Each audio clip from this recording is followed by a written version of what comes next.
ಓಂ ಶ್ರೀ ಕಾಲಭೈರವಾಯ ನಮಃ. ನಿತ್ಯಭಕ್ತಿ ಕಾರ್ಯಕ್ರಮಕ್ಕೆ ಸುಸ್ವಾಗತವನ್ನು ಕೋರುತ್ತಾ, ನಾವು ಬೆಳಗ್ಗೆ ಹೊತ್ತು ಆಗ್ಬೋದು, ನಮ್ಮ ಮನೆಗಳಲ್ಲಿ ಆಗ್ಬೋದು, ನಾವು ಗಣೇಶ ಸ್ತೋತ್ರ ಇರ್ಬೋದು, ವೆಂಕಟೇಶ್ವರ ಸುಪ್ರಭಾತ ಇರ್ಬೋದು, ಎಲ್ಲ ನಮಗೆ ಇಷ್ಟವಾದ ಒಂದು ಲಲಿತಾ ಸಹಸ್ರನಾಮ, ವಿಷ್ಣು ಸಹಸ್ರನಾಮ ಎಲ್ಲವನ್ನೂ ಕೂಡ ಕೇಳ್ತಾ ಇರ್ತೀವಿ. ಒಂದೊಂದಕ್ಕೂ ಒಂದೊಂದು ಮಹತ್ವ ಇರುತ್ತೆ. ಆದರೆ ಬಹುವಿಶೇಷವಾಗಿ ಎಲ್ಲಕ್ಕಿಂತ ಮಿಗಿಲಾಗಿ ಎಲ್ಲವನ್ನೂ ಕೂಡ ನಮಗೆ ಅನುಕೂಲ ಮಾಡಿಕೊಡ್ತಕ್ಕಂತಹ ನಮ್ಮ ಗ್ರಹ ಗೋಚಾರ ಫಲಗಳಲ್ಲೂ ಕೂಡ ಶುಭ ಆಗ್ತಕ್ಕಂಥ ಒಂದು ವಿಶೇಷವಾದ ಒಂದು ಅಷ್ಟಕ ಅಂದರೆ ಅದು ಕಾಲಭೈರವ ಅಷ್ಟಕ. ಕಾಲಭೈರವ ಅಷ್ಟಕ ಕಾಲವನ್ನು ನಿಯಂತ್ರಿಸ್ತಕ್ಕಂಥವನು. ನಿರ್ಭಯವಾದ ಬದುಕಿಗೆ, ಭಯವಿಲ್ಲದ ಬದುಕಿಗೆ ನಾವು ದಿನಕ್ಕೆ ಒಮ್ಮೆಯಾದರೂ ಕಾಲಭೈರವನ ಅಷ್ಟಕವನ್ನು, ಎಲ್ಲರ ಕೈಯಲ್ಲೂ ಫೋನ್ ಇರುತ್ತೆ, ಆ ಕಾಲಭೈರವ ಅಷ್ಟಕ ಅದು ಯಾವ ರೀತಿ ಪ್ರಾರಂಭ ಆಗುತ್ತೆ ಅಂದರೆ, ದೇವರಾಜ ಸೇವಮಾನ್ಯ ಪಾವನಾಂಗ್ರಿ ಪಂಕ್ರಜಂ ವ್ಯಾಲ ಯಜ್ಞ ಸ್ತೋತ್ರ ಮಂದು ಶೇಖರಂ ಕೃಪಾಕರಂ ನಾರದಾದಿ ಯೋಗ ವೃಂದ ವಂದಿತಂ ದಿಗಂಬರಂ ಕಾಶಿಕಾಪುರಾದಿನಾಥ ಕಾಲಭೈರವಂಬಜೆ. ಈ ರೀತಿ ಪ್ರಾರಂಭ ಆಗ್ತಕ್ಕಂಥ ಅಷ್ಟಕ ಕೂಡ ಇದಾಗಿರುತ್ತೆ. ನಿರ್ಭಯ ಬದುಕಿಗೆ ಒಂದು ದಿನವಾದರೂ ಇದು ಕೇಳಿದಾಗ ಕಾಲವನ್ನು ನಿಯಂತ್ರಿಸ್ತಾನೆ. ಯಾಕೆಂದರೆ ಶನಿ ಭಗವಾನರಿಗೆ ಕಾಲಭೈರವನು ಆಡಳಿತಾಧಿಕಾರಿ ಅಂತೂ ಕೂಡ ನಮ್ಮಲ್ಲಿ ಎಲ್ಲೋ ಒಂದು ಕಡೆ ಉಲ್ಲೇಖ ಇದೆ. ಶನಿ ಭಗವಾನರಿಗೆ ಆಡಳಿತಾಧಿಕಾರಿ ಯಾರು ಅಂದರೆ ಕಾಲಭೈರವನಂತೆ.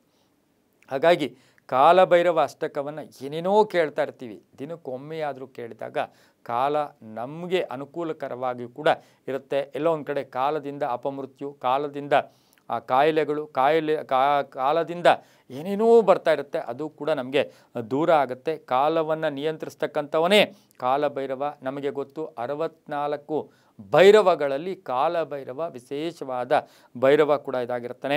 ನಮಗೆ ನಕಾರಾತ್ಮಕ ಶಕ್ತಿಗಳನ್ನು ಹೋಗಲಾಡಿಸಿ ಸಕಾರಾತ್ಮಕ ಶಕ್ತಿಗಳನ್ನು ನಮಗೆ ನೀಡ್ತಾನೆ. ಹಾಗೆಯೇ ಕಾಲಭೈರವ ಪ್ರತಿ ದಿಕ್ಕನ್ನು, ದಿಕ್ಕುಗಳನ್ನು ಕೂಡ ನಮಗೆ ದಿಕ್ಕುಗಳಿಂದ ಏನೇನು ಬರುತ್ತೋ ಗೊತ್ತಿಲ್ಲ, ಅದನ್ನು ಕೂಡ ನಿಯಂತ್ರಿಸಿ ಶುಭ ಫಲಗಳನ್ನು ಕೂಡ ಕೊಡ್ತಕ್ಕಂಥ ಒಂದು ವಿಶೇಷವಾದ ಭಗವಂತ ದೇವರು ಅಂದರೆ ಅದು ಕೂಡ ಕಾಲಭೈರವ ಆಗಿರುತ್ತೆ. ಈ ಒಂದು ಕಾಲಭೈರವನನ್ನು ತಕ್ಷಣವೇ ನಾವು ಆರಾಧಿಸಬೇಕು. ನಮಗೆ ಆ ದರ್ಶನ ಅಂದರೆ ಅದು ಕಪ್ಪು ನಾಯಿಯ ಮುಖೇನ ದರ್ಶನ. ಕಪ್ಪು ನಾಯಿ ಅಥವಾ ನಾಯಿಗಳು ಅಂತೂ ಕೂಡ ನಾವು ಆ ನಾಯಿಗಳಿಗೆ ಒಂದು ನಮಸ್ಕಾರ, ನಾವಿಗೇನು ನಾಯಿ ನಮಸ್ಕಾರ ಮಾಡಿದಾಗ ಅದನ್ನು ನಮಗೆ ನೋಡದೆ ಹೋಗಲಿ ಒಂದು ನಮಸ್ಕಾರ, ನಾಯಿ ಕಾಣಿಸಿದಾಗ ಒಂದು ನಮಸ್ಕಾರ ಹಾಕೋದು, ಸಾಧ್ಯವಾದರೆ ಆಹಾರವನ್ನು ಕೊಟ್ಟಿದ್ದೆ ಆದರೆ ಸಾಕಷ್ಟು ಶುಭ ಆಗ್ತಕ್ಕಂಥ ಯೋಗ ಕೂಡ ಇರುತ್ತೆ. ಈ ಒಂದು ಕಾಲಭೈರವ ಹೇಗಿರ್ತಾನೆ ಅಂದರೆ ಗಾಢವಾದ ಬಣ್ಣ ಇರುತ್ತೆ, ಆವಿನ ಹಾರವನ್ನು ಹಾಕ್ಕೊಂಡಿರ್ತಾರೆ, ಹಾಗೆ ಕಪ್ಪು ನಾಯಿಯ ವಾಹನ ಆಗಿರುತ್ತೆ.